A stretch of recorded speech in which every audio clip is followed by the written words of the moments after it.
Aku pernah lihat kontennya Ustadz tentang Heeh. common reality. Oke, Bener ya?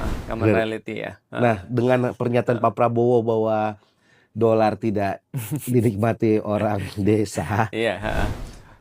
aku ngerasa apa yang Ustadz ngomong itu semakin benar. Iya. Hampir semua ya. Hampir semua. Hampir semua kayak kita nggak sharing common reality dengan Pak Prabowo. Iya. Ustadz cuma Heeh. ngomong common reality, tapi Pak Prabowo melakukan. Iya, betul. Heeh. Tapi emang apakah hari ini para pejabat kita itu tidak nyampe Mm-mm. apa yang dirasakan oleh masyarakat atau gapnya Mm-mm. terlalu jauh? Aku pikir ada banyak hal ya yang bisa kita lihat dari pidato-pidatonya. Yang pertama, sebelum kita masuk ke common reality, pertama adalah gaya pidatonya Pak Prabowo yang sebenarnya kalau kita lihat itu punya pola. Hmm, Polanya itu adalah sambat, curhat. Jadi ya, ini adalah polanya. Jadi aku kemarin kan ada yang naruh antara pidatonya Presiden SBY sama terus kemudian Presiden Habibie sama terus kemudian Presiden Prabowo.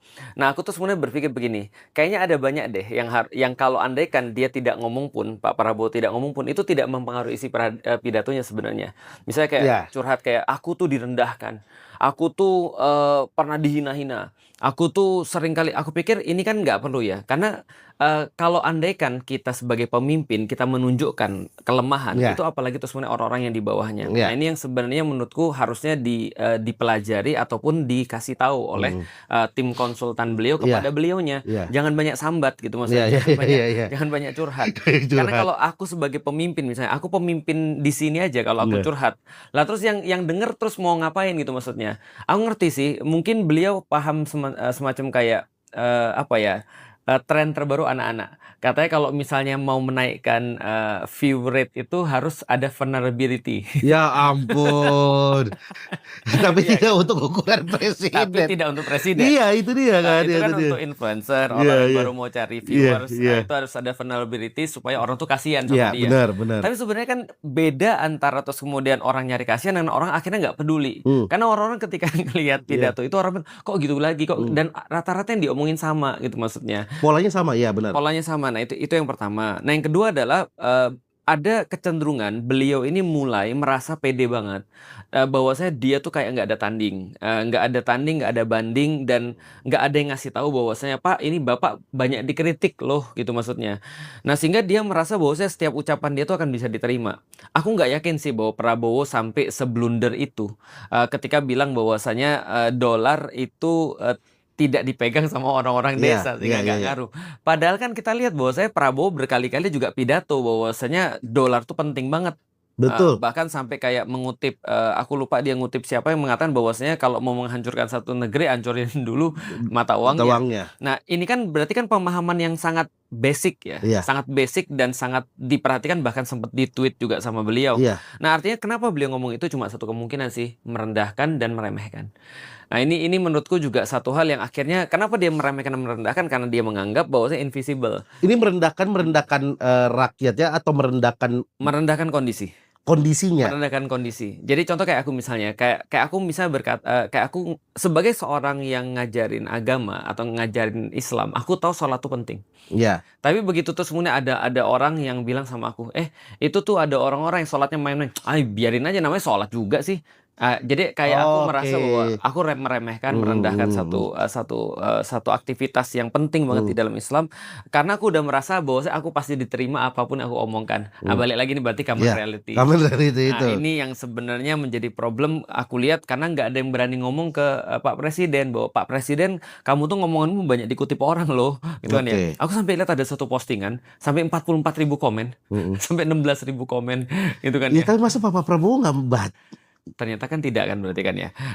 Aku pernah sorry, Pak Prabowo sendiri pernah bilang, aku sering lo ngeliatin video-video Iya, itu. iya, iya, iya. Tapi video yang mana yang di-feeding kepada beliau gitu maksudnya. Oke. Dan terakhir kali kan ketika beliau datang ke daerah mana, terus beliau dapat surat, terus di-videoin Hmm. seolah-olah pengen mengatakan bahwa aku tahu loh pendapat kalian. Tapi semuanya kan yang di-feeding kan yang justru tadi membuat beliau akhirnya merasa invisible. Menurutku itu aneh banget sih. Aneh banget dan tidak bagus banget untuk Indonesia. Oke, Heeh. tapi kan kalau ada yang bilang bahwa kita emang harus, aku pengen nanya nih, dia Mhm, dalam Islam mhm. kepatuhan kepada pemimpin, Ya, karena kan tipis banget benangnya antara patuh dan tidak bisa mengkritik. betul. Heeh. tipis tuh. Heeh, betul. Nah, Islam tuh katanya adalah dia tuh memberikan orang-orang masing-masing haknya. Jadi dia tidak memberikan kita untuk senantiasa menuntut orang lain. Jadi contoh gini misalnya ya, kalau Islam berbicara tentang suami istri misalnya, ini kan juga tipis ya. Ya, Pola kepemimpinan juga. Di satu titik Islam menyuruh istri menghormati suami dengan dalilnya. Di satu titik yang lain Islam meminta suami menghormati istri dengan dalilnya dan tidak boleh saling pakai dalil yang lain. ya. Contoh ya, suami memakai dalilnya istri. Kamu tuh ya tahu nggak kata Muhammad Rasulullah, andaikan ada satu orang yang boleh bersujud pada makhluk yang lain, aku akan minta kamu untuk bersujud pada suamimu, kata Rasulullah. Artinya wanita harus bersujud pada suaminya. Itu adalah argumen untuk perempuan. Ya, Kalau perempuan yang baca, bagus. ya, Tapi kalau laki-laki bacain, itu artinya adalah dia nuntut. ya. Nah itu kan ya. Tapi bagi seorang suami, dia punya dalil yang lain. Dia punya Oke. argumen yang lain. Argumennya apa? Sebaik-baik seorang laki-laki adalah yang paling baik pada istrinya. Oke. Nah, tapi kalau itu dibicarain sama istri, jadinya ada nggak enak kan di Iya, sini gitu. iya. Kamu tahu nggak yang paling bagus itu siapa? Yang paling bagus adalah suami itu pada istrinya, bukan pada teman-temannya. Lu, teman-teman lu terus yang Nongkrong mulu. ngobrol mulu, padel mulu. Nah, itu jadi nggak bagus Iya, karena iya. kesannya nuntut. Iya. Nah, di dalam Islam tuh etikanya adalah kita pakai argumen masing-masing. Nah, argumen bagi pemimpin adalah, kata Rasulullah, pemimpin yang terbaik adalah yang paling sayang pada rakyatnya, mendoakan rakyatnya. Bagi rakyat, argumennya adalah yang mendoakan pemimpinnya dan juga sayang pada pemimpinnya. Nah, ini punya masing-masing. Iya. Termasuk kepatuhan. Kepatuhan di dalam Islam terhadap pemimpin hukumnya adalah wajib. Selama pemimpin itu menaati Allah dan Rasul-Nya. Maka ada hadisnya, ada Al-Qur'annya adalah taatilah Allah, taatilah Rasul, dan pemimpin di antara kalian. Oke. Nah, yang menarik adalah Al-Quran tidak memakai kata taatilah Allah, taatilah Rasul, dan taati pemimpin kalian. Oke. Tapi taatilah Allah, taatilah Rasul, dan pemimpin di antara kalian. Nah, berarti dannya ini menyangkut ketaatan dia pada Allah dan Rasul. Nah, jadi selama dia menyuruh kita pada kebaikan, kita harus taat.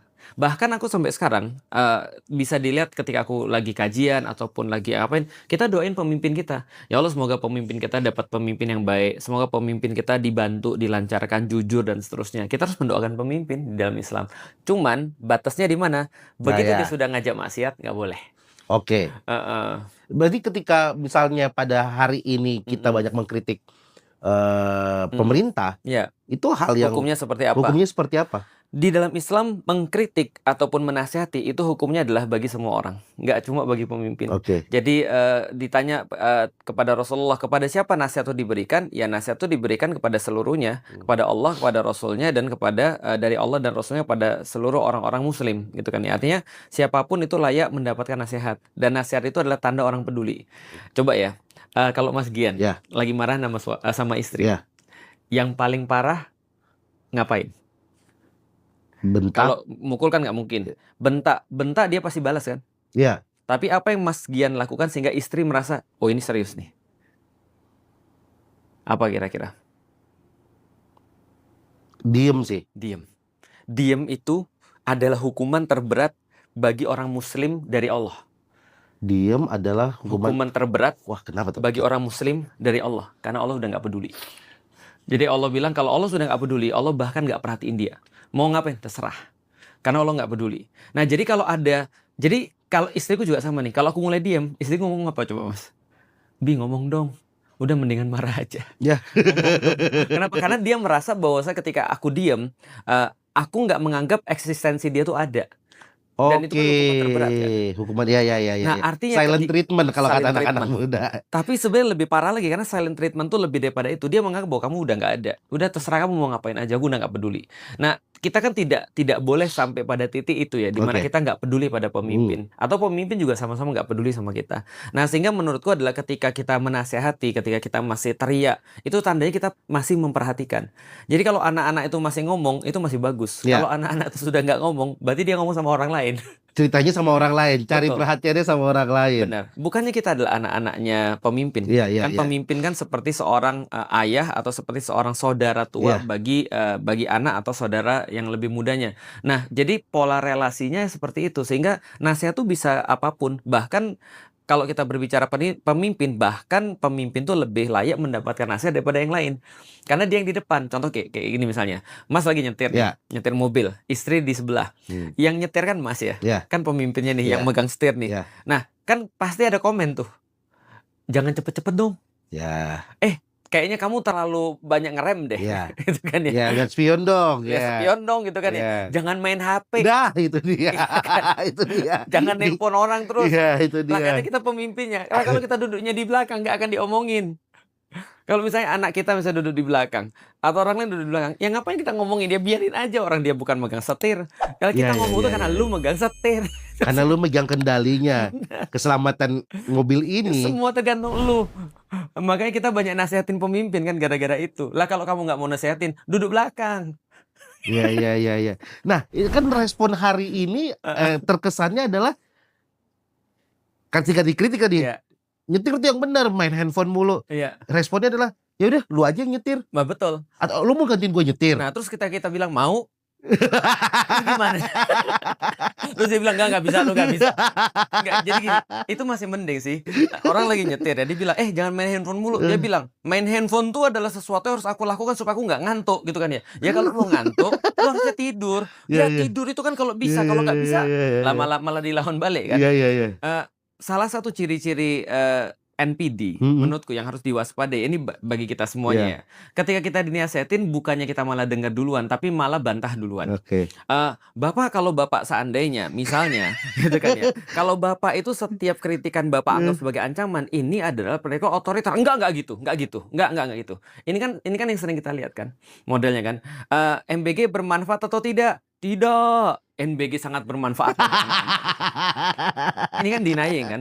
You don't even listen maksudnya. Kamu bahkan denger aja kamu nggak bisa gitu maksudnya. Nah ini menurutku sih pemimpin yang harusnya kita ngerti. Kalau di dalam Islam pemimpin itu ya kayak pemimpin sholat. Oke. Pemimpin sholat itu kalau dia berbuat salah dan salah itu wajar. Ya. Kita nggak mengharapkan pemimpin kita senantiasa tepat dalam Ya, pilihan. ya, ya, ya, ya, ya. Kita nggak mengharapkan pemimpin kita tuh sempurna, nggak Ya, pernah. ya. Tapi setidaknya ketika misalnya dia berbuat salah, dia dengar. Ketika orang lagi sholat, misalnya dia harusnya ruku, dia nggak ruku. Yang di belakang akan bilang subhanallah. Ini adalah bentuk daripada nasihat kepada pemimpin. Nah kalau misalnya pemimpinnya tetap nggak mau dengar, ya kita akan tetap bilang subhanallah. 2-3 kali nggak mau, ya udah kita biarkan. Tapi setelah selesai sholat kita ngomong, itu ada alasannya nggak kenapa kamu nggak melakukan seperti ini. Oke. Nah itu karena kita sayang kan, balik lagi. Karena kita berada di dalam satu perahu gitu maksudnya. Dan yang sebenarnya kita harapkan adalah kan pemimpin yang bisa connect sama rakyatnya gitu, tahu Betul. keadaan rakyatnya. Betul. Kita kan juga mengkritik kadang-kadang karena merasa bahwa dia tidak hadir. Benar. Tapi aku pikir memang kursi itu mengubah orang sih. Jadi Kursi mengubah. ternyata kita bisa lihat bahwasanya Pak Prabowo tuh menjadi sesuatu yang kita harapkan ketika dia justru tidak memimpin kan. Nah, omongan-omongan dia iya, kan iya, iya. adalah Ini sesuatu yang aku kita nanya ke harapkan Abdul kan. juga. Heeh. Aku nanya ke Abdul. Abdul kan termasuk orang yang memilih Benar. Pak Prabowo. 2019 ya. Yes, ya kan. Mungkin aku juga pengen nanya ke Ustadz gitu. Apa yang membedakan Prabowo sebelum jadi presiden, masih menjadi lawan Jokowi? Pra dan pasca ya. Dan hari ini Prabowo mendapatkan impiannya. Iya, ya bedanya bukan cuma satu sih, bedanya sih banyak. Lah makanya kan contoh ya, Tereli menurutku yang paling parah ya. Iya. Bukan paling parah, gokil. Gokil lah. Kenapa gokil? Karena nggak tahu tuh datanya dapat aja gitu ya. Iya. Antara terus kemudian Prabowo pernah ngeritik untuk pergi ke luar negeri. Sekarang beliau bahkan tidak menjadi orang yang empati terhadap itu. Prabowo pernah mengkritik misalnya kenapa kita harus berhutang, ternyata berhutang. Prabowo mengkritik kenapa harus impor. Begitu juga Pak Jokowi sebelum menjabat, nanti kalau sudah ada kita tidak akan utang, kita tidak akan impor, tapi ternyata utang dan impor juga. Prabowo terus kemudian bilang bahwasanya dolar itu menjadi indikasi kerusakan. Ternyata sekarang dolar naik, dia malah bilang seperti itu. Artinya menurutku sih ya kekuasaan mengubah banyak orang sih. Jadi sesuatu itu menjadi baik-baik saja ketika kamu yang bukan dikritik, tapi begitu kamu dikritik, kamu pasti akan nyari pembenaran. Nah, coba dipilih salah satu aja tuh. Gampangnya gini ya. Kalau memang sesuatu itu salah, ya ngomong salah. Sebelum kamu menjabat ngomong salah, setelah kamu menjabat ngomong salah. Kalau sesuatu itu benar, ya sebelum kamu menjabat dengan setelah kamu menjabat juga ngomong salah. Nah, tapi ini kita tidak temukan. Jadi bedanya jauh banget. Kursinya atau jabatannya, Ya. atau ternyata kekuasaannya, circle-nya kan Pak Mahfud, kita pernah bahas juga bahwa kayaknya malaikat pun masuk pemerintahan. Ya, jadi iblis. Iblis gitu. Menurut Ustadz kan ini beda banget nih. Iya. Kata-kata lama sih, power tends to corrupt. Absolute power corrupt absolutely. Iya, iya, Artinya iya, iya. itulah kenapa di dalam setiap sistem politik itu kan ada check and balances. Nah, check and balances ini menurutku yang berusaha untuk dihilangkan. Dan ini kelihatan banget pada pemerintahannya Pak Prabowo dan orang-orang yang dia pilih semuanya. Coba lihat misalnya ya, Bakom misalnya, yang dipilih siapa misalnya? Atau juru bicara presiden, yang dipilih siapa tuh misalnya? Ini Iya. orang-orang semuanya sama, Gaya. modanya sama. Iya, iya, iya, iya, iya. Gayanya sama. Gayanya adalah selalu bukan mendengarkan, bukan menyampaikan, tapi membela mati-matian. Betul. Bahkan untuk menghilangkan ya kekritisan itu sendiri. Contoh misalnya kayak yang lagi rame kemarin yang aku liatin, juru bicara yang cewek, aku lupa siapa namanya. Levina. Iya, iya, itu yang cewek itu. Terus dia berbicara tentang apa ya, aksi. Aku bilang, kok bisa begitu? Aku yakin nih orang nih, kalau andaikan besok Prabowo sudah nggak memimpin lagi, dia akan kritik tuh orang lain yang berbuat seperti itu. Yakin aku seperti itu. Karena ini juga yang pernah terjadi pada partai-partai oposisi Iya, kan. iya, dalam iya. tanda kutip. Nah, artinya ya kita tuh nggak pernah di titik ini kita bisa menyimpulkan orang yang di luar kekuasaan pasti akan mengkritik habis-habisan. Dan ketika dia sudah masuk kekuasaan, dia akan mempertahankan pendapatnya habis-habisan.